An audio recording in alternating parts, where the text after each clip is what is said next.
खांसी दो प्रकार की होती है, एक सूखी खांसी और एक कफ वाली खांसी। जिन लोगों को कफ वाली खांसी है, यानी उसकी खांसी में कफ निकलता है या तो फेफड़े में कफ बोलता है, आवाज आती है, उन लोगों के लिए ये उपाय है।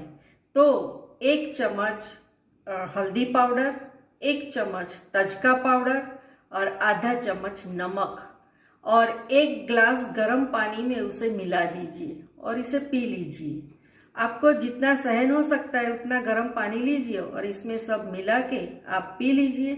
आपको 10 या 15 मिनट में ही ये खांसी बैठ जाएगी। लगातार 4-5 दिन करने से आपका कफ बाहर निकलेगा और आपका जो फेफड़े हैं वो शुद्ध हो जाएंगे।